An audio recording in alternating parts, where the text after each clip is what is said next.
حمدی تعالیٰ و بکرم مصطفیٰ صلی اللہ تعالیٰ علیہ وسلم، آج کی شب میں قرآن عظیم کے 14 پارے مکمل ہو چکے۔ اللہ عز و جل بقیہ قرآن عظیم کو صحیح تجوید سے تلاوت کرنے اور آپ کو سماعت کرنے کی توفیق عطا فرمائے۔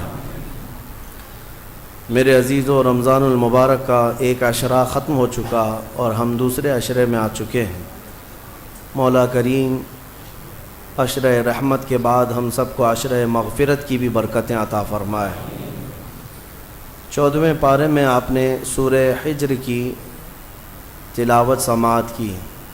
اس بلیغ فصیح کتاب قرآن عظیم کی ہمیشہ حفاظت فرمائے گا، اور اس کی حفاظت کے طریقے آپ دیکھ رہے ہیں۔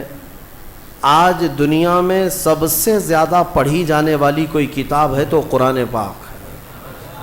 قرآن مقدس سے زیادہ کوئی کتاب نہیں پڑھی جاتی۔ یہ ہمارا نہیں، دوسروں کا سروے بھی بتاتا ہے، کیونکہ دنیا میں جو بھی کتابیں لکھی گئی ہیں، ایک بار اگر آپ نے اس کتاب کا مطالعہ کر لیا تو آپ اٹھا کر کے رکھ دیتے ہیں کہ ہاں میں نے اس کتاب کو پڑھ لیا۔ اگر اچھی لگی تو دوبارہ پڑھ لیا، اور اچھی لگی تو 3 بار پڑھ لیا۔ لیکن قرآن کا معاملہ ایسا نہیں کہ ایک بار مطالعہ کر کے رکھ دیا، بلکہ ہر آیت کو 100 مرتبہ بھی پڑھے تو بندہ اس میں تازگی محسوس کرتا ہے کہ اس میں ثواب ہے، اس میں ثواب ہے۔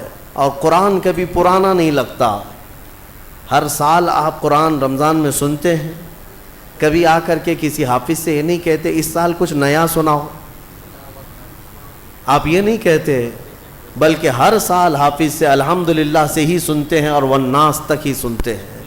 بلکہ اگر حافظ نے بیچ میں کہیں ادھر ادھر کی دوسری سنا دی تو آپ پکڑتے بھی ہیں، نہیں ہمیں صرف وہی سننا ہے جو میرے مولا نے اپنے رسول پر اتارا۔ تو قرآن عظیم کے سننے کا بھی اور تلاوت کرنے کا بھی پوری دنیا میں سب سے زیادہ ریکارڈ ہے، سب سے زیادہ تلاوت کی جانے والی کتاب ہے۔ اس کے علاوہ اس کا دوسرا ریکارڈ میں آپ کو بتاؤں، پوری دنیا میں سب سے زیادہ یاد کی جانے والی کتاب بھی قرآن پاک ہے۔ اس سے زیادہ کسی کتاب کو یاد نہیں کیا جاتا، یعنی حفظ کرنا، اس کو برزبانی، اس کو بائی ہارٹ ہمیشہ اپنے اندر محفوظ رکھنا، یہ کسی بھی کتاب کے ساتھ نہیں۔ حتیٰ کہ یہ صرف میں مسلمانوں کی بات نہیں کر رہا ہوں، تمام ادیان اور تمام مذاہب کی بات کر رہا ہوں۔ عیسائیوں کو انجیل یاد نہیں، یہودیوں کو تورات یاد نہیں، ہندوؤں کو وید اور ان کے بڑے بڑے قرآن یاد نہیں، لیکن مسلمانوں میں لاکھوں بچے ہیں جو قرآن پاک اپنے سینے میں رکھتے ہیں۔ 7 سال کے بچے سے لے کر 70 سال تک کے بوڑھے تک بھی آپ کو حافظ قرآن ضرور ملیں گے۔ اور ایک بات اس کی خصوصیت یہ ہے کہ چاہے بائبل ہو یا کوئی بھی دوسری کتابیں، جتنی بھی مقدس کتابیں، اس کے پڑھنے والے خاص لوگ ہوتے ہیں، اس کے پڑھنے والے خاص لوگ ہیں، کسی ایک ذات سے، کسی ایک برادری سے تعلق رکھتے ہیں۔ ویدوں کو اور ان کی مقدس پرانوں کو چھونے والے، اٹھانے والے، پڑھنے والے پنڈت ہوا کرتے ہیں، اور برہمن خاندان سے ہوا کرتے ہیں، مخصوص لوگ ہوتے ہیں۔ اسی طرح سے بائبل کے اور تلمود کی اور تورات کی آیتوں کو یاد کرنے والے ایک خاص طبقے کے لوگ ہوا کرتے ہیں، اور بھی دیگر جگہ آپ دیکھیں۔ لیکن قرآن کی یہ خصوصیت ہے کہ یہ کسی خاندان سے خاص نہیں کیا گیا کہ قرآن صرف سید لوگ ہی پڑھیں گے، پٹھان نہیں پڑھے گا۔ قرآن کی یہ خصوصیت ہے کہ اگر کسی کسان کا بچہ بھی اٹھا لے تو حافظ قرآن بنتا ہے، اور اگر وہ حافظ قرآن بن گیا تو ہمیں اسے امام بنانے میں کوئی شرم کی بات بھی نہیں ہے۔ ہمارے ہاں یہ کاسٹزم نہیں ہے، یہ نہیں ہے قرآن کی یہ خصوصیت۔ اس کا ایک اور ریکارڈ میں آپ کو بتا دوں، سب سے زیادہ پڑھی جانے والی، سب سے زیادہ سنی جانے والی، سب سے زیادہ یاد کی جانے والی کتاب، اور دنیا میں سب سے زیادہ پرنٹ ہونے والی، چھپنے والی بھی کتاب قرآن پاک۔ سب سے زیادہ چھپنے والی کتاب قرآن عظیم، کروڑوں کی تعداد میں۔ اور ایک ریکارڈ میں اس کا بتاؤں قرآن عظیم کو، کہ دنیا میں اور بھی نسخے پرانے جو رکھے گئے ہیں پرانی کتابوں کے، کوئی 400 سال پرانا نسخہ، کوئی 300 سال پرانا نسخہ پہلے زمانے کے جو ہاتھوں سے لکھے ہوئے موجود ہیں، لیکن صرف اور صرف قرآن کی یہ تخصیص ہے کہ جو سیدنا عثمان غنی رضی اللہ تعالیٰ عنہ نے اپنے ہاتھوں سے لکھا وہ آج بھی ترکی میں محفوظ ہے، اور اس کی لیبارٹری میں جانچ بھی ہو چکی ہے فورینسک، اور اس کی پرانا ہونے کی تصدیق بھی سائنس نے کر چکی ہے۔ قرآن پاک کا اصل نسخہ آج بھی موجود ہے جو حضور کے زمانے میں تھا، تو اس کی یہ خصوصیت ہے۔ اس کے علاوہ میں آپ کو بتاؤں قرآن کی اگر اللہ نے حفاظت کے طریقے جو رکھے ہیں، اللہ اکبر، بہت الگ انداز کے ہیں۔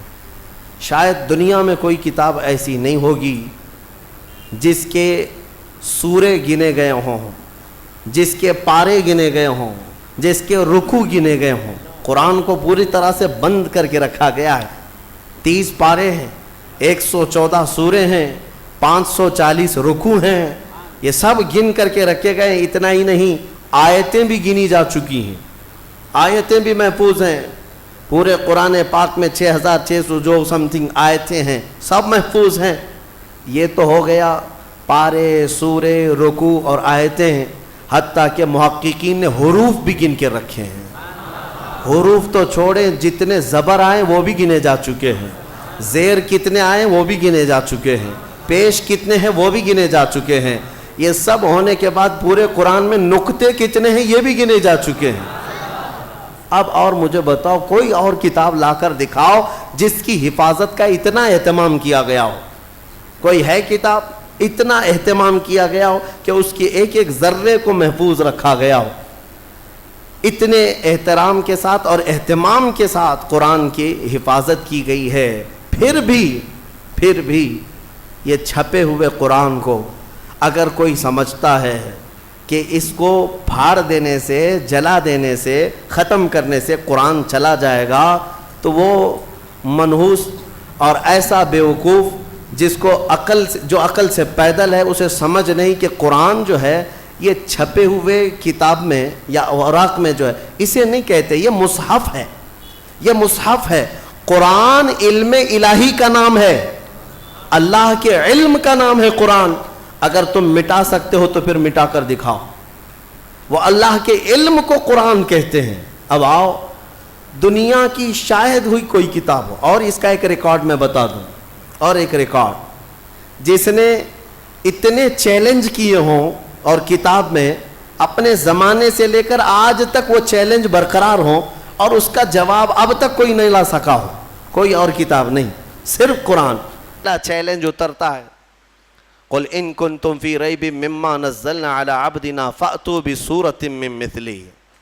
اے لوگو، اگر تم کو شک ہے جو کچھ ہم نے اپنے بندے پر اتارا ہے، اپنے رسول پر اتارا ہے، یہ قرآن میں اگر تم کو لگتا ہے کہ یہ کہیں اور سے آیا ہوا ہے، تو لاؤ اس کے طرح کی ایک سورہ تم بھی بنا کر۔ یہ چیلنج چلتا رہا، نہیں آیا۔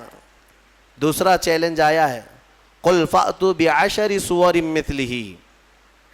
اے محبوب آپ فرما دیں اس کے مثل 10 صورتیں۔ پہلا یہ چیلنج آیا، 10 صورتیں لے آئیں، پھر ایک صورت لے کر کے آئے، پھر اس کے بعد آیا کہ 10 آیتیں ہی لے کر کے آؤ۔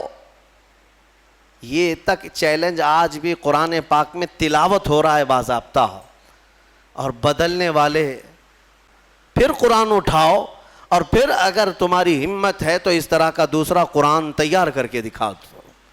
صرف اور صرف عربی میں لکھ دینا یہ کمال کی بات نہیں، قرآن کو جو حساب سے جوڑ کر رکھا گیا ہے میرے عزیزو، پوری دنیا، بلکہ یہ بھی قرآن کا ہی حکم ہے۔ اللہ فرماتا ہے لَإِنِ اجْتَمَعَتِ الْإِنسُ وَالْجِنُّ عَلَىٰ أَن يَأْتُوا بِمِثْلِ هَذَا الْقُرْآنِ، سارے انسان اور سارے جنات جمع ہو جائیں اور سب مل کر کے ایک دوسرے کی مدد کریں، عَلَىٰ أَن يَأْتُوا بِمِثْلِ هَذَا الْقُرْآنِ، ایک اس کی طرح قرآن لا سکیں. اللہ فرما رہا ہے سب مل کر کے کوشش کر لیں. لا یأتون بمثلہ، یہ ہرگز اس کے برابر اس کے مثل لا نہیں سکیں گے، نہیں لا سکیں. سارے انسانوں کو اللہ تعالیٰ فرما رہا ہے اور کوئی کتاب ایسی تمہارے نظر سے گزری ہو تو میرے سامنے لے آؤ جو کھل کر کے اس طرح چیلنج کر رہی ہو کہ 1400 سال سے کہ قرآن کی طرح کوئی اور کتاب لے آؤ، کوئی اور سورے لے آؤ، کوئی اور آیتیں لے آؤ. 1400 سال سے میرے عزیزو قرآن کی حقانیت اور حفاظت کی سب سے بڑی دلیلیں ہیں. اور اس کے علاوہ قرآن پاک یہ معجز کلام ایسا ہے کہ اس میں غیب کی خبریں، ماضی کے اخبار، آنے والی حالتوں کے اخبار، ساری چیزیں بیان کی جا چکی ہیں. اور مولا فرماتا ہے وَلَا رَطْبٍ وَلَا يَابِسٍ إِلَّا فِي كِتَابٍ مُبِينٍ، نہ کوئی خشک چیز نہ کوئی تر چیز رہ گئی، کوئی چیز باقی نہیں رہی جس کو ہم نے قرآن میں بیان نہ کیا ہو. آج ہی ہم نے تلاوت بھی کیا ہے. آج کے 14ویں پارے میں اللہ تعالیٰ نے فرمایا وَنَزَّلْنَا عَلَيْكَ الْقُرْآنَ تِبْيَانًا لِكُلِّ شَيْءٍ، ہم نے ہر چیز کا واضح بیان قرآن میں اتار دیا ہے. اس کتاب میں ہم نے واضح بیان کر دیا ہے. حضرت عبداللہ ابن عباس رضی اللہ تعالیٰ ایک مفسر بھی ہیں اور حضور صلی اللہ تعالیٰ علیہ وسلم کے چچا حضرت عباس کے بیٹے ہیں. حضور کی شاگردی میں قرآن پڑھا ہے. وہ کہتے ہیں کہ اگر میرے اونٹ کے گلے کی رسی بھی گم ہو جائے تو میں قرآن سے ڈھونڈ لوں گا. اتنا علم ان کے پاس تھا. میرے عزیزو اونٹ کی رسی اور قرآن کا کیا تعلق ہے؟ لیکن ان کے کہنے کا مطلب یہی ہے کہ دنیا کی کوئی بھی چیز تم لے آؤ میں اس کو قرآن سے حل کر کے دکھاؤں گا. قرآن تمام علوم کا خزینہ ہے اور اللہ تبارک و تعالیٰ اس کی حفاظت کا ضامن ہے. کچھ نہیں ہوگا قرآن پاک کا، کچھ نہیں ہوگا. آج کے زمانے میں ہم نے ایک حادثہ دیکھا. دلی میں بیٹھ کر وسیم رافضی نام کا ایک ملعون نطفہ ناپلید جو دوسروں کی جھولی میں پلتا رہا، دوسروں کے فضلے کھاتا رہا، اور کسی اور کا پالا ہوا بندہ اٹھ کر کے اچانک قرآن پر حملے کرنے لگا کہ میں قرآن کو بدل دیتا ہوں اور دوسرا قرآن لے آتا ہوں. دوسرا قرآن مطلب 26 آیتیں نکال کر کے، جو قرآن کی اصل آیتیں وہ نکال کر کے حذف کر کے ایک نیا قرآن لے آؤں گا. کتنے دن چلا اس کا قرآن؟ ابھی تو ہم بھی زندہ ہیں، ابھی ہم بھی زندہ ہیں. ہماری نسلوں کی تو بات چھوڑو. کہاں گئے صاحب جو چیلنج کر رہے تھے قرآن نیا لائیں گے سب کو؟ مدرسوں میں اس خبیث نے قرآن بھیجا تھا ایڈریس پہ. کئی مدرسوں میں پارسل بھیجا تھا کہ یہ قرآن اب پڑھایا کیجئے. جرأت اور ہمت دیکھیں. ابھی انجام آنا باقی ہے میرے عزیزو. جب جب کسی نے قرآن کو بدلنے کی کوشش کی ہے مولا پوری اس کی ذات کو بدل دیا ہے، اس کی پوری حیثیت کو بدل کر رکھا. ہاں ابھی انجام دیکھنا باقی ہے. آپ انشاءاللہ اپنی آنکھوں سے دیکھیں گے رب ذوالجلال کی پکڑ کیسی آتی ہے.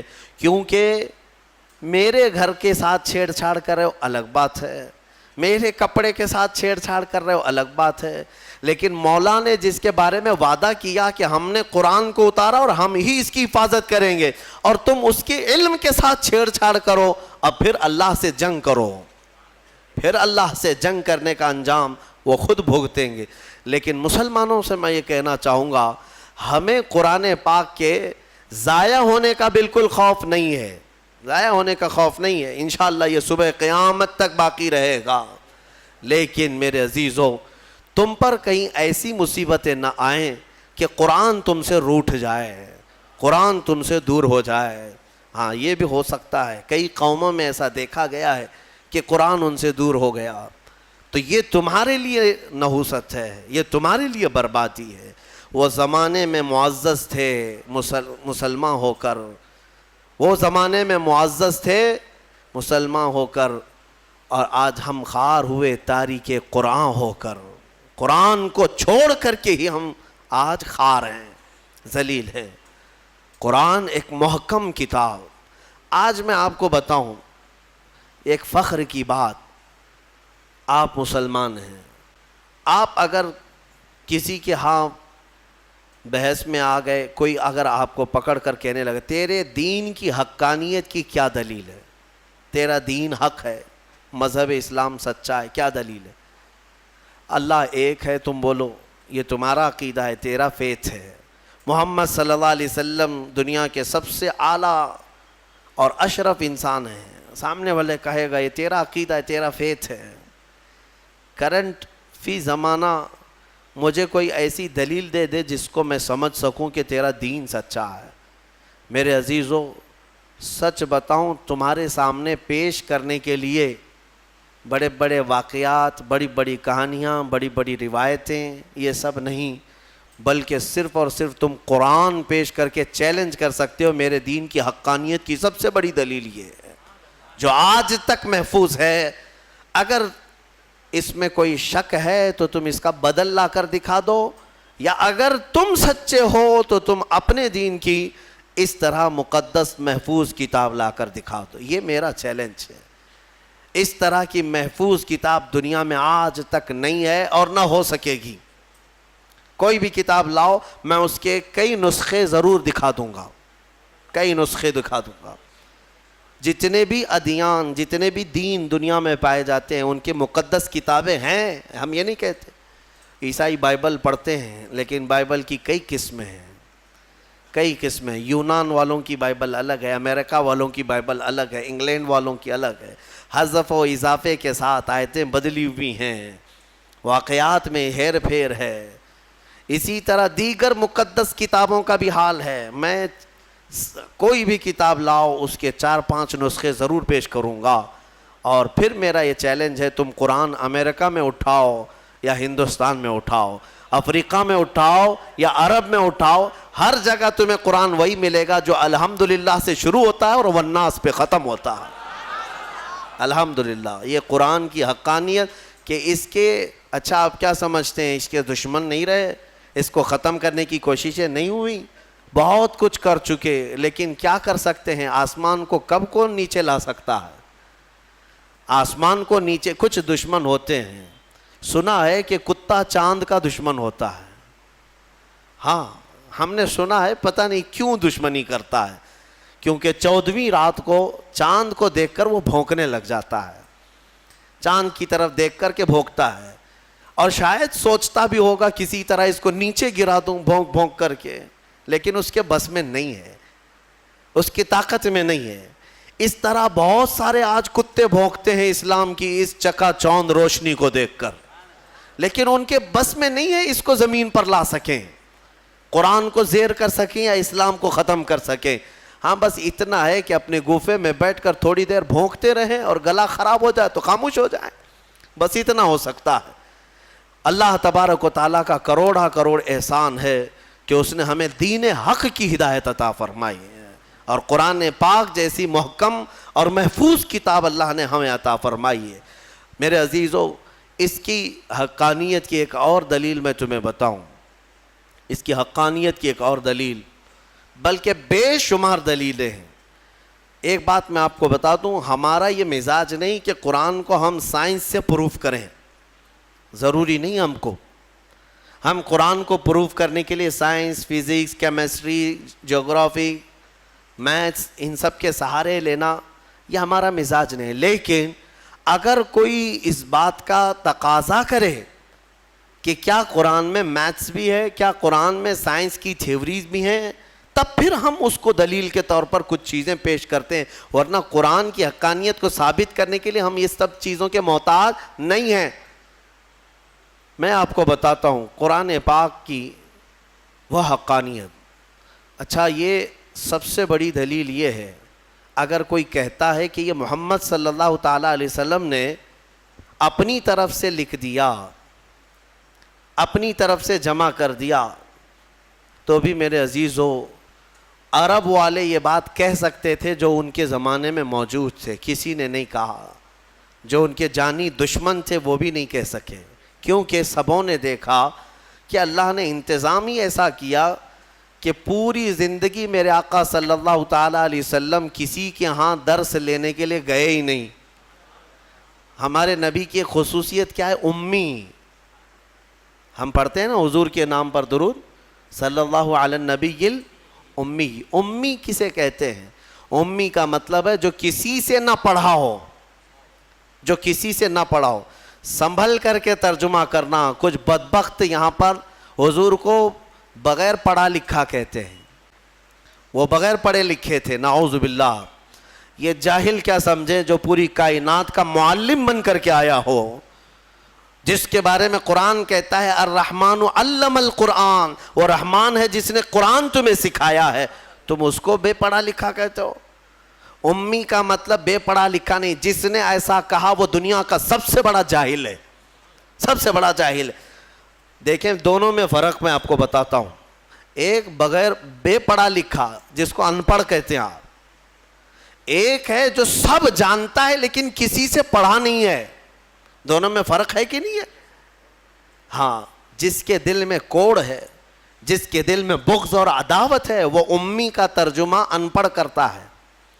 ان پڑھ کے ذریعے سے معاذ اللہ رب العالمین. جس نے ایسا کہا حضور پاک صلی اللہ تعالیٰ علیہ وسلم کی شان میں اس نے تنقیص کیا، حضور کی توہین کیا، میرے آقا صلی اللہ تعالیٰ علیہ وسلم کی اس نے گستاخی کیا.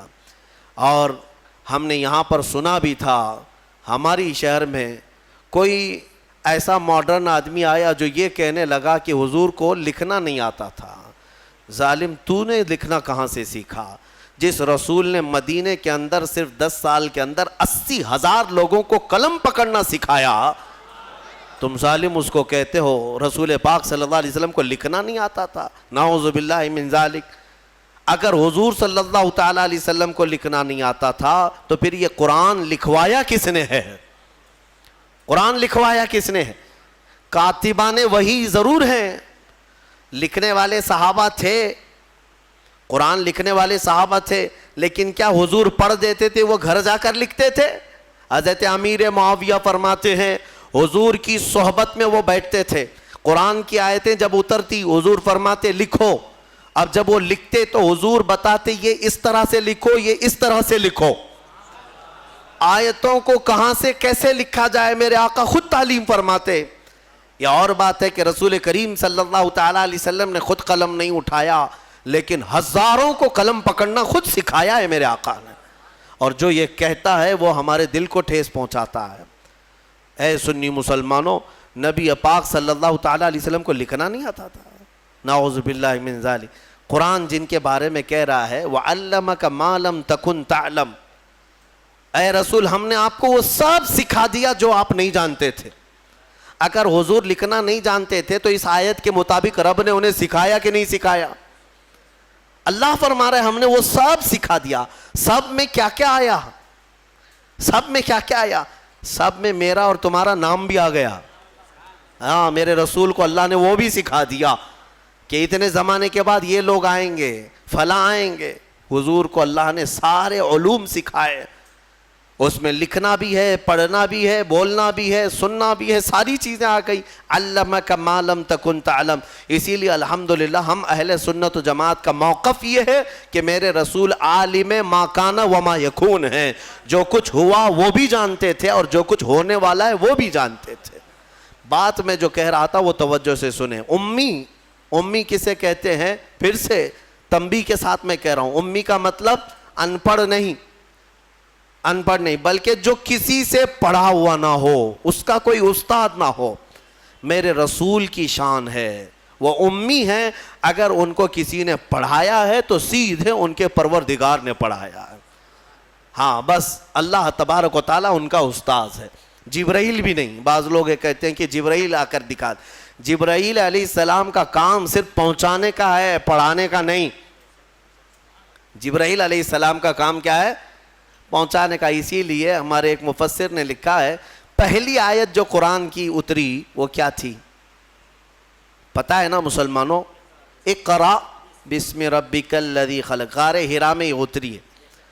میں توجہ چاہتا ہوں، جب جبرائیل آئے غار حرا میں تو جبرائیل یہ کہہ رہے تھے اقرا، پڑھو. کیا کہہ رہے تھے؟ پڑھو. اور حضور فرما رہے تھے ما انا بقاری، میں نہیں پڑھنے والا. اب یہاں پر بھی کچھ ظالم کوڑ دل والے کہتے ہیں ترجمے میں کہ مجھے پڑھنا نہیں آتا. تم کو پڑھنا نہیں آتا, رسول کو کیا نہیں آتا ہے؟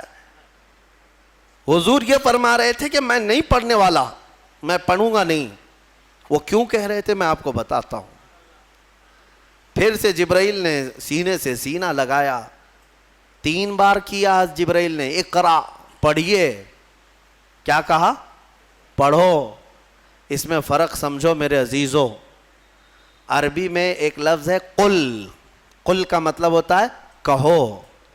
بچے کو ہم قریب لائیں جو بالکل ابتدائی والا ہو تو اس سے کہتے ہیں کہ بیٹا میں جیسا کہوں ویسا کہو, میں جیسا بولوں ویسا بولو. مطلب کیا ہے کہ ابھی اس کو کچھ آتا نہیں ہے اس لیے میں اس کو کہہ رہا ہوں بولو. یہ قل میں ہوتا ہے, قل میں. اور بعض مفسرین نے فرمایا جبرائیل جب اقرا کہہ رہے تھے کہ پڑھو, یہ اسی کو کہا جاتا ہے جو کبھی پڑھا ہوا ہو. یہ اسی سے کہا جاتا ہے جو کبھی پڑھا ہوا ہو. اقرا پڑھو. اور قرآن کی کتنی آیتیں میں تم کو بتاؤں. اللہ تعالیٰ فرما رہا ہے وَإِذْ قَالَ رَبُّكَ لِلْمَلَائِكَةِ إِنِّي جَاعِلٌ فِي الْأَرْضِ خَلِيفَةً. پہلے والے پارے میں میں نے اس کی تفسیر بھی کیا ہے. وَإِذْ کا مطلب کیا ہے ترجمہ اٹھا کر کے دیکھ لینا. وَإِذْ, اور یاد کرو جب رب نے فرشتوں سے کہا کہ آدم کو میں اپنا خلیفہ بنانے والا ہوں. اللہ تعالیٰ فرشتوں سے فرما رہا ہے کہ میں ایک انسان بناؤں گا آدم اور اس کو خلیفہ بنا کر زمین میں بھیجوں گا. لیکن اس سے پہلے آیت کہاں سے شروع ہو رہی ہو؟ وَإِذْ. وَإِذْ, وَإِذْ کا مطلب ہوتا ہے یاد کرو. اور یاد کرو اے محمد جب رب تمہارا کہہ رہا تھا فرشتوں سے کہ میں زمین میں اپنا خلیفہ بناؤں گا. حضور کو کیوں کہا جا رہا ہے؟ حضور کو یہ کیوں کہا جا رہا ہے؟ اور یاد کرو مطلب یہ ہے کہ اے محبوب کیا آپ بھی تو تھے اس وقت نورانی حالت میں, نور کی کیفیت میں آپ بھی تھے. وہ یاد کریں آپ جب رب فرما رہا تھا تو جو رسول آدم کے پیدا ہونے سے پہلے سے حالات دیکھ رہے ہوں اس کے بارے میں تم کہتے ہو بغیر پڑھا لکھا ہے. ہاں بہرحال مجھے جو بات عرض کرنی تھی وہ قرآن کی حفاظت کی, وہ یہ ہے کہ اللہ نے ایسے رسول پر یہ قرآن اتارا جو کسی سے پڑھا ہوا نہیں ہے. اور اس قرآن کی سب سے بڑی یہ دلیل ہے کہ رسول پاک صلی اللہ تعالیٰ علیہ وسلم پر ایسا قرآن اترا ہے جو عرب کے لٹریچر میں سب سے ہائی لیول کا لٹریچر ہے, سب سے ہائی لیول کا. عربی فصاحت بلاغت میں اس کا کوئی مثل ہی نہیں تھا. وہاں اس زمانے میں عربی جاننے والے بڑے بڑے شعراء تھے, بڑے بڑے عربی دان تھے. حضور پاک صلی اللہ علیہ وسلم نے چیلنج کے لیے ایک بار خانہ کعبہ کے دروازے پر یہ سورہ بھی لگا دی تھی, انا اعطیناک الکوثر فصل لربک وانحر ان شانئک هو الابتر. کوئی عرب کا شاعر ہے تو اس کا جواب لکھ کر کے لائے. اگر یہ شعر ہے میرے, شعر و شاعری ہے, تو تم اس شعر و شاعری سے اس کا جواب لکھ کر لاؤ. عرب والے جانتے تھے کہ اس کے اندر کتنے معنی ہیں, کتنے مفاہیم ہیں, اس طرح جمع کرنا ان کے بس میں نہیں تھا. ایک بہت بڑے شاعر کو لے آئے, بہت بڑا پڑھا لکھا ان کا فی البدی اشعار میں بات کرنے والا, اس کو کعبے کے پاس لائے اور کہا دیکھو محمد نے یہ لگایا ہے, اس کا جواب دینا ہے. اس شاعر نے غور سے دیکھا اور ایک لائن لکھ دیا, کہا یہ اس کے نیچے لگا دو. ایک لائن لکھ کر کے کہا اس کا جواب میری طرف سے یہ ہے. کیا تھا؟ آیت تو لکھی تھی فصلی لربک وانحر ان شانئک هو الابتر, اور شاعر نیچے لکھا ہوا تھا ما ھذا کلام البشر, یہ بشر کا کلام ہو ہی نہیں سکتا. اس نے نیچے لکھ کر کے کہا اس کا جواب یہی ہے کہ یہ بشر کا کلام نہیں ہو سکتا. اس وقت کے لوگوں نے اس کے اعجاز کو سمجھ لیا تھا قرآن عظیم کو کہ یہ محمد صلی اللہ علیہ وسلم کا اپنے پیٹ سے نکالا ہوا نہیں ہے یہ, بلکہ یہ اللہ رب العزت کی طرف سے کوئی تو ہے جو ان پر اتار رہا ہے یہ آیتیں. آپ کو ایک حیرت کی بات میں بتاتا ہوں. امریکہ کا جو انکشاف ہوا یہ تو بہت سالوں بعد پتہ چلا نا کہ اس طرف بھی ایک دنیا ہے. بہرحال اٹلانٹک اوشین میں جو یعنی سمندری سفر کا ماہر ایک بڑا مورخ بھی ہے، دانشور بھی ہے، پڑھا لکھا آدمی ہے، اور وہ سائنٹسٹ بھی ہے۔ وہ سمندری سفر میں اٹلانٹک اوشین سے گزرتے ہوئے ایک علاقہ دیکھتا ہے جہاں سے اس کا جہاز گزر رہا تھا، تو وہ ایک ایسی جگہ آئی جہاں اتنا اندھیرا ہے کہ سورج کی ایک کرن بھی نہیں پڑتی، وہاں پر ایک کرن بھی نہیں آتی۔ اور جب جہاز وہاں چلا جائے تو اس نے کہا ہاتھ باہر نکالو تو بھی نظر نہ آئے، اتنا اندھیرا ہے، ایک علاقہ ہے سمندر کے بعد۔ اس نے باہر آ کر کئی سالوں کے بعد اس کا انکشاف کیا کہ میں نے اٹلانٹک اوشین کے اندر ایک ایسی جگہ دیکھی ہے جہاں پر سمندر میں نہایت ہی اندھیرا ہے، نہایت ہی اندھیرا ہے، ہاتھ نکالو تو بھی نظر نہ آئے۔ یہی اس کے جملے تھے۔ اور ظاہر سی بات ہے پہلا وہ شخص ہے جس نے یہ کھوج نکالی سمندر کے علوم میں۔ لیکن جب اس نے نکالا تو علماء ربانیین نے سن کر کے کہا قرآن پاک کی آیتیں پڑھو۔ سورہ نور 18ویں پارے میں اللہ تعالیٰ فرماتا ہے او کظلمات فی بحر لجی یغشاہ موج من فوقہ موج من فوقہ سحاب ظلمات بعضها فوق بعض اذا اخرج یدہ لم یکد یراها ومن لم یجعل اللہ لہ نورا فما لہ من نور۔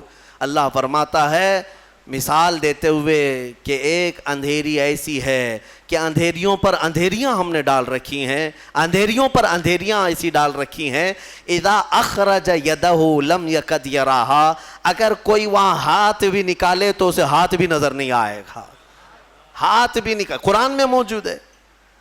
اندھیریوں پر اندھیریاں ایک جگہ ہم نے ایسی ڈال رکھی ہیں کہ اگر کوئی ہاتھ بھی نکالے تو اسے ہاتھ نظر نہیں آئے گا، اور اللہ جس کے لیے روشنی نہ کرے کوئی اور روشن کر ہی نہیں سکتا۔ آیت یہ موجود ہے۔ اب اس صاحب کو بھی بتایا گیا جو کھوج نکالے تھے، کہا یہ تو قرآن میں موجود ہے۔ کہا قرآن کتنے سو سال پہلے؟ تقریباً اس زمانے میں 1200 سال گزر چکے تھے۔ 1200 سال پہلے یہ قرآن کی آیت میں، تو ہو سکتا ہے یہ قرآن جو محمد صلی اللہ علیہ وسلم نے جمع کیا ہے وہ بہت ہی ماہر تیراک ہوں گے، بہت ہی ماہر سمندر کے علم والے ہوں گے، علم الابحار انہیں بہت اچھی طرح سے معلوم ہوگا، یعنی سمندروں کے علوم ان کو بہت معلوم ہے۔ جب اس نے یہ کہا تو علماء نے اور مسکرا کر تعجب میں کہا کہ میاں بات ایسی ہے، میرے آقا صلی اللہ علیہ وسلم کی سیرت پڑھو، پورے 63 سال میں حضور کی زندگی میں کبھی سمندر پر جانے کا اتفاق ہی نہیں آیا، سمندر کے کنارے جانے کا بھی اتفاق نہیں آیا۔ تو وہ اش اش کرنے لگا، جو بندہ پوری زندگی میں کبھی سمندر نہیں گیا ہو اور وہ اٹلانٹک اوشین میں موجود اگر اندھیریوں کی خبر دے رہا ہے تو یہ محمد کا اپنا کلام نہیں ہے، ضرور اس کو اسی نے اتارا ہے جس نے وہ اندھیریاں پیدا کی ہیں۔ میرے عزیزو، یہ قرآن کی حقانیت کی ایک دو نہیں، سینکڑوں مثالیں تمہارے سامنے رکھ سکتا ہوں۔ میں نے اس سے قبل اس پر گفتگو بھی کی ہے، بیان بھی میرا موجود ہے۔ میڈیکل والے، سائنس والے بھی جانتے ہیں بچہ پیدا ہونے کے جو پروسیس ہیں، ایمبریولوجی جس کو کہتے ہیں، وہ آج تحقیق کے ساتھ پتہ چل رہے ہیں کہ 9 مہینے بچہ کن کن پوزیشن سے گزرتا ہے۔ لیکن 1400 سال پہلے قرآن میں اللہ تعالیٰ اپنے رسول کو بتا رہا ہے ثم خلقنا النطفة علقة فخلقنا العلقة مضغة فخلقنا المضغة عظاما فكسونا العظام لحما۔ ڈاکٹروں سے پوچھ لینا، MBBS کیے ہوئے ہوں یا دیگر جو ایمبریولوجی پڑھے ہوئے ہوں، انہیں پتہ ہے بچہ جیسے نطفہ ماں کے رحم میں جاتا ہے اس کے بعد کیا بنتا ہے۔ اس کے بعد وہ نطفہ تھوڑا سا بڑا ہو کر کے چپچپا بنتا ہے، چنگم کی طرح جس کے اندر چپکنے والی چیز ہو، اور اس کو عربی میں علقہ کہتے ہیں، وہ بہو وہی ترجمہ ہے۔ اور اس کے بعد یہ میڈیکل لائن کے اعتبار سے ہی میں بتا رہا ہوں، یہ چپچپا بنتا ہے اور اس کے بعد یہ خون کا لوتھڑا بنتا ہے، خون کا بستہ، خون بندھا ہوا خون جیسا ہوتا ہے، اور اس کے بعد پھر گوشت کا ٹکڑا بنتا ہے، پھر گوشت کے ٹکڑے کے بعد پھر یہ جو ہے ہڈیاں اس کے اندر آنے لگتی ہیں اور پھر شکل بننے لگتی ہے اور پھر اس کے بعد اس پر چمڑی آتی ہے، پھر بال آتے ہیں۔ اب قرآن پڑھو تو سمجھ میں آئے گا۔ مولا فرماتا ہے خلقنا نطفۃ علقۃ، ہم نے نطفے کو علقہ بنایا، چپچپا بنایا، فخلقنا العلقۃ مضغۃ، اور پھر ہم نے علقے کو بستہ خون بنایا، فخلقنا المضغۃ عظاما، پھر یہ بندھے ہوئے خون اور بستہ گوشت کو ہم نے ہڈیاں دی، فکسونا العظام لحما، پھر ہم نے ہڈیوں پر چمڑیاں ڈالی، ثم انشأناہ خلقا آخر، پھر ہم نے مکمل کر کے اسے ایک نئی تخلیق میں پیدا کیا۔ میرے عزیزو، قرآن ایک جگہ نہیں، یہ آیتیں 3 سے 4 جگہ قرآن پاک میں پورے پروسیس کے ساتھ ہے۔ مجھے بتاؤ 1400 سال پہلے کون سا سونوگرافی تھا، کون سا سٹی اسکین تھا، کون سا ایکس رے مشین تھی، کون سی ایسی چیز تھی جو ماں کے پیٹ میں کیسے پروسیس ہوتا ہے بتا سکے؟ اگر میرے آقا صلی اللہ تعالیٰ علیہ وسلم نے قرآن کے ذریعے سے یہ بتایا ہے تو یقیناً قرآن اللہ کی کتاب ہے جو خود ماؤں کے پیٹ میں بچوں کی تخلیق فرماتا ہے۔ بہرحال مجھے بات صرف اتنی عرض کرنی ہے کہ قرآن کو تم نے چھوڑا ہے میرے عزیزوں، جس کی وجہ سے آج ہماری حالات ہے۔ کاش ایک بار قرآن پھر سے اٹھا لو۔ میں قسم رب ذوالجلال کی، اللہ تبارک و تعالیٰ کا وعدہ تمہیں یاد دلا رہا ہوں۔ مولا نے قرآن میں فرمایا کان حقا علینا نصر المؤمنین، ہم نے اپنے اوپر لازم کر لیا ہے کہ ایمان والوں کی مدد کریں گے۔ ہم نے ابھی قرآن میں پڑھا ہے ان یکم منکم 20 صابرون یغلبوا 200، اگر تم میں 20 لوگ صبر والے آ جائیں، مولا فرماتا ہے میں 200 پر انہیں بھاری کر دوں گا، 200 پر بھاری کر دوں گا۔ یہ سب وعدے تمہارے لیے ہیں، لیکن اب کیا ہوگا؟ اسی لیے کسی شاعر نے کہا تھا اب فقط شور مچانے سے نہیں کچھ ہوگا اور یوں ہی ہونٹوں کو ہلانے سے کچھ نہیں ہوگا۔ تمہیں اب اس قرآن پاک کو اٹھا کر دیکھنا ہوگا کہ عملی زندگی کیا ہے۔ بڑے بڑے سائنسدان، بڑے بڑے مورخین قرآن پڑھتے رہے، آج بھی پڑھ رہے ہیں اور تحقیقات کر رہے ہیں۔ افسوس ہے کہ ہماری قوم میں ایک بڑا طبقہ قرآن سمجھنا تو دور کی بات ہے، پڑھنا بھی نہیں جانتے۔ جو پڑھنا نہیں جانتے، یہی تو حال ہے کہ ہم نے دیکھا ہے بڑی بڑی محفلیں، تمہیں قوالی میں تو اتنا جوش آتا ہے، تھرکتے رہتے ہو، ناچتے رہتے ہو، کون سا جوش ہے؟ تم یہاں پر کسی محفل میں بیٹھ کر کے کچھ اشعار سنو تو تمہارے جسم میں وجد آنے لگتا ہے۔ بعض لوگ یہ کہتے ہیں یہ وجد ہے، وجد ہے۔ ارے اللہ کا کلام سن کر کوئی وجد نہیں آیا، قرآن پاک سننے کے بعد تمہارے رونگٹے کھڑے نہیں ہوئے، کیا کھڑے ہوں گے؟ سمجھ میں آتے تو نا۔ قرآن کی آیتیں آج بھی پتھر دلوں کو بھی پانی کر دیتی ہیں۔ تمہیں پتہ ہے فضیل بن عیاض اپنے زمانے کے بڑے ڈاکو، بغداد کے راستے پر جو بھی قافلہ گزرتا لوٹ مار کرتے تھے، لیکن ایک قاری قرآن اونٹ پر بیٹھ کر تلاوت کرتے ہوئے جا رہا تھا اور 27ویں پارے کی آیت تلاوت کر رہا تھا، أَلَمْ يَأْنِ لِلَّذِينَ آمَنُوا أَن تَخْشَعَ قُلُوبَهُمْ لِذِكْرِ اللَّهِ، کیا ایمان والوں کو ابھی وہ وقت نہیں آیا کہ اللہ کے ذکر سے ان کا دل ڈولنے لگ جائے، ہلنے لگ جائے، وہ توبہ کر لیں؟ اتنی آیت سنی تھی، فضیل بن عیاض کے ہاتھ کانپنے لگے۔ کیوں؟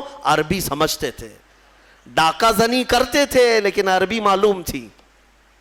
لیکن ایک قاری قرآن سے جب یہ آیت سنی، دل پر ایسے گزرنے لگی، ہتھیار پھینک دیا، ساری چیزیں پھینک دی اور چیخنے لگے آن لنا ربنا، آن لنا ربنا، اے ہمارے رب وہ وقت آ گیا، وہ وقت آ گیا، مجھے تو اپنی بارگاہ میں لے لے۔ اور پھر ایسی توبہ کی، ایسی توبہ کی، اللہ اکبر۔ اس کے بعد جو ان کی زندگی میں تبدیلی آئی جانتے ہیں؟ فضیل بن عیاض اولیاء کرام کی جماعت میں سند کا نام ہے۔ آج اتنا بڑا مقام ہے کہ سیدنا غوث اعظم عبد القادر جیلانی رضی اللہ تعالیٰ عنہ بھی ادب کیا کرتے تھے۔ فضیل بن عیاض کا نام آئے تو وہ کس سے ان کی زندگی بدلی؟ قرآن کی آیت نے بدل دیا۔ آج بھی قرآن پاک سمجھ جاؤ تو تمہاری آنکھیں بہنے لگ جائیں۔ یہاں تو تراویح کی 4 رکعت جسے بھاری لگتی ہو وہ قرآن کیا سمجھے گا؟ ہاں لوگوں کو ایسا ہی لگتا ہے کہ بالکل شتابدی ایکسپریس والی جہاں تراویح ہوتی وہاں پڑھنا چاہیے، 15 منٹ میں پورا ہو جائے، کچھ بھی پڑھتا رہے ہو، عربی پڑھے کہ چائنیز پڑھے کہ جرمنی پڑھے، ہاں بس یہ ہے کہ تڑ جلدی سے نکالتے۔ مسلمانوں، کیا یہ بوجھ ہے تراویح جس کو تم اپنے کندھوں سے ہٹا کر بھاگنا چاہتے ہو؟ مزاج تو یہ بناؤ کہ قرآن ہمیں ویسا سنایا جائے جیسے رسول پاک کے زمانے میں سنایا جاتا۔ قرآن سنیں تو ہمیں رسول پاک کا مدینہ یاد آ جائے۔ قرآن کے نغمات آج بھی، اس کی قراتیں لوگوں کو رلا دیتی ہیں، تمہیں اندازہ بھی نہیں ہے۔ کئی انگریز مصر میں نے دیکھا ہے، کئی انگریز جن کو قرآن سنایا گیا اور انہیں معلوم تھا تو وہ رو پڑے۔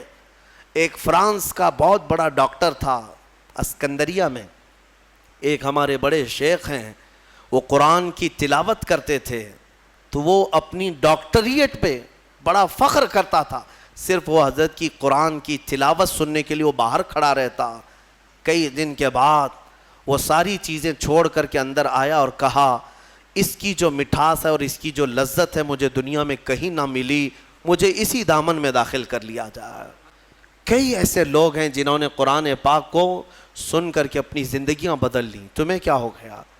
قرآن کو اتنا اوپر رکھ دیا کہ ہاتھ بھی نہ جائے۔ تمہارے فریج اور ٹی ویاں تو صاف ہوتی ہیں، قرآن پر تو پتہ نہیں کتنی گرد و غبار لگی ہوئی ہے۔ ہاں ابھی رمضان میں اس کو صاف کر دیا ہوگا، اٹھایا ہوگا۔ قرآن تم کب اٹھاتے ہو؟ قسم کھانے کے لیے، جھگڑا ہو جائے دیکھو میں قرآن کی قسم کھا رہا ہوں، یا پھر کب قرآن اٹھاتے ہو؟ جب کسی کی میت ہو جائے، جلدی لاؤ قرآن۔ ارے یہ زندوں کے لیے اترا ہے قرآن، مردوں کے لیے نہیں۔ قرآن زندوں کے لیے نا، ہاں مردوں کو ایصال ثواب تو ضرور کرائیں گے ہم، فائدہ تو پہنچے گا تلاوت کا، لیکن یہ ایصال ثواب کے لیے ہی نہیں۔ قرآن کہتا ہے ھدی للمؤمنین، مومنوں کی ہدایت کے لیے آیا ہے۔ ہدایت چھوڑ کر کے تم دکان کی اوپننگ کے لیے، گھر کی ٹھنڈک کرانا ہے، اوپننگ کرانا ہے، اور پھر ماں باپ کی میت ہو گئی ہے، اور پھر کیا ہے، جھگڑے میں قسم کھانا ہے۔ یہی ساری چیزیں قرآن اٹھانے کی ہے۔ قرآن عظیم اللہ تعالیٰ کا وہ عظیم تحفہ ہے کہ پوری زندگی بھر اس پر رشک کرو گے تو بھی کم ہے۔ آج پوری دنیا میں کسی قوم کے پاس یہ کتاب نہیں ہے جتنی محکم کتاب تمہارے پاس ہے۔ سینہ تان کر کے کہہ سکتے ہیں ایسی کتاب کسی کے پاس نہیں ہے۔ اتنا بڑا ذخیرہ تمہارے پاس ہے اور تم اس کو پیچھے ڈالے ہوئے ہو۔ بچپن میں ہمارے بچوں کو جب مدرسہ بھیجتے ہیں ہم تو قرآن سینے سے لگا کر بھیجتے ہیں نا، بچہ سینے سے لگا کر کے آتا ہے قرآن، لیکن چند ہی دنوں کے بعد جب ہم بڑے ہونے کے بعد دیکھتے ہیں اسکول جانے کے وقت بچہ تو سارا بستہ پیٹھ پر رکھا رہتا ہے، ہوتا یہی ہے نا، بستے میں ساری بکس کتابیں پیٹھ پر رکھا رہتا ہے، لیکن مدرسہ جب آتا ہے تو قرآن سینے سے لگا کر آتا ہے۔ شاید بڑوں نے، ہمارے بزرگوں نے یہ رواج رکھا ہوگا کہ بیٹا قرآن ہمیشہ سامنے ہونا چاہیے، قرآن ہمیشہ مقدم رہے، بعد میں سب، لیکن بڑے ہونے کے بعد یہ سامنے والی چیز پیچھے ڈال دیتا ہے، پیچھے والی چیز کو ہی اہمیت دینے لگتا ہے۔ ایک بات یاد رکھو، میں نہ کالج کا مخالف ہوں، نہ اسکول کا مخالف ہوں، نہ یونیورسٹی کا مخالف ہوں۔ ہاں کوئی بھی کالج کا، یونیورسٹی کا، کہیں کا اسٹوڈنٹ ہو، میرے ساتھ بیٹھے، میں اس کے ساتھ انشاءاللہ ڈسکس ضرور کروں گا ہر ٹاپک پر، لیکن یہ برکت ہے صرف قرآن کی۔ الحمدللہ ہم نے قرآن پڑھا ہے تو قرآن کی برکت سے اللہ نے ہمیں سائنس کی بھی سمجھ عطا کی ہے، ہمیں میتھس بھی آتا ہے، ہمیں جیومیٹری بھی آتی ہے، ہمیں فزکس بھی آتا ہے تھوڑا بہت۔ میں یہ فخر کے لیے نہیں کہہ رہا، نہ ہی یہ غرور کے لیے کہہ رہا ہوں، بلکہ جو کچھ بھی اللہ نے ہمیں شدھ بدھ دی ہے وہ قرآن کی برکت سے عطا کیا۔ اور اعلیٰ حضرت فاضل بریلوی رضی اللہ تعالیٰ عنہ خود فرماتے ہیں ایسی ایسی کتابیں انہوں نے لکھ رکھی ہیں کہ آج کی بڑی بڑی یونیورسٹیوں کے پروفیسر حل نہیں کر پا رہے ہیں، ان کے میتھس کے بڑے بڑے ٹف فنڈے نہیں حل کر پا رہے ہیں۔ قبلہ پہچاننے کے علوم آج بھی کتاب لکھی ہوئی ہے، جیومیٹری پر لکھی ہوئی ہے، علم رمل پر، علم جفر پر اور زیجات پر، ایسے ایسے علم ہے جس کے نام بھی تم نے نہیں سنے ہوں گے۔ اور اعلیٰ حضرت یہ کہاں جا کر پڑھے تھے، کون سے مدرسے میں؟ یہ فن، یہ علوم آج پورے ہندوستان کے مدرسوں میں نہیں پڑھائے جاتے۔ اعلیٰ حضرت کہاں سے پڑھے؟ خود فرماتے ہیں یہ صرف اور صرف قرآن اور حدیث رسول کی برکت ہے۔ رسول پاک صلی اللہ تعالیٰ علیہ وسلم کے قدموں میں جو ہو گیا ہر علم خیرات میں ملا۔ میں یہ کہتا ہوں کہ نوجوانوں ضرور جاؤ، اسکول جاؤ، کالج جاؤ، یونیورسٹیوں میں جاؤ، ٹاپ کرو، پوری یونیورسٹی کو ٹاپ کرو، لیکن عقیدہ اور یقین یہ ہونا چاہیے کہ تم دنیا میں اگر عروج پر پہنچو گے تو شروعات تمہاری الحمدللہ رب العالمین سے ہونی چاہیے۔ یہاں سے ہو تو پھر دیکھو اللہ تعالیٰ تمہیں ترقی بھی دے گا اور برکت بھی عطا کرے گا۔ اللہ کریم ہمیں کہنے سننے سے زیادہ عمل کی توفیق عطا فرمائے۔ قرآن عظیم کی برکتیں اللہ تعالیٰ ہم سب کو عطا فرمائے۔